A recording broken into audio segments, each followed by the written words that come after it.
كيف ندير التقاشير في وجهي؟ يعني تقشير يعني ماسك.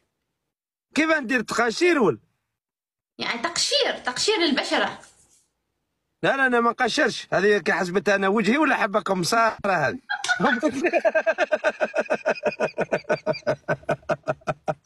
شوف اورجيك في اشياء على البشرة والله تخلي وجهك حلو. اسمعي هذا وجه مش حبكم مساره بتقولي لي قشروا. والرجاله هذو هما الرجاله، احنا عندنا الراجل ما يدير مكياج ما يدير والو. هذا مش مكياج. ايه انا ما نديرش المكياج. هاي تقشير، هذا مش مكياج. يا اختي انا ما نقشرش، من بعد نغسل وجهي بالصابون وخلاص، بالصابون تاع الطرف. طيب اوكي، سؤال، الصابون اللي تستعملها على وجهك نفسها تستعملها على جسمك ولا ديفرنت ولا كيف؟ انا خطرت نغسل بالاومو. تغسل بشنو؟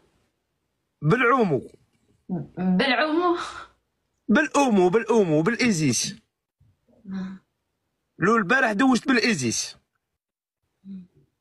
الاومو اللي نغسلوا به الحوايج الملابس المسحوق. يعني انت تغسل جسمك بنفس المسحوق اللي تغسل فيه من هدومك؟ نعم. جسمك ما بيتحسس؟ ما يتحسس ولا يصرى لي شيء، احس بالراحه. واو. انا لو بغسل جسمي بالمسحوق كان جسمي كله بلش يهرش. انا جسمي حساس ما بيستحمل هيك شغلات. تقولي تهرشي؟ بضل اهرش. يعني تخبشي دلك الخبشه. جربان. هو انا جسمي الجلده تاعو كيما تاع البالو تاع جلد التمساح القوي. لا انا الجلده عندي راهي خشينه. ها واضح. راهي كيما الجلده تاع البالو. واضح. على ذيك ما نحسش، انا ما نحسش. اي سي.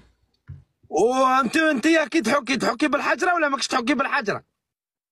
لا ليفه تبع اورجيك ثواني. ايه راح توري لي كياسه ولا ايش راح توري لي؟ لا اورجيك، شوف مش حجره. شايف هاي يا جماعه؟ شايف هاي؟ هذه كياسه. هذه كف بس تجي على شكل ليفه. يعني كياسه. خلي ايدك هيك، اوكي؟ ماني نشوف.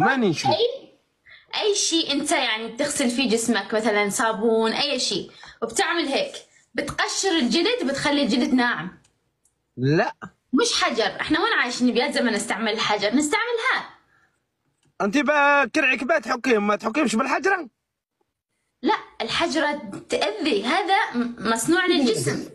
سقسي بالجزائر بيعكم. انا حجره شنو؟ انا محسسني ما ادري ماعون او طاوه بالحجر؟ لا هذا. هم الجزائريين على قاصحين، احنا كي ندوشوا بالامو ونحكوا بالحجره. الكعبه تاكل عقبك تحكيها.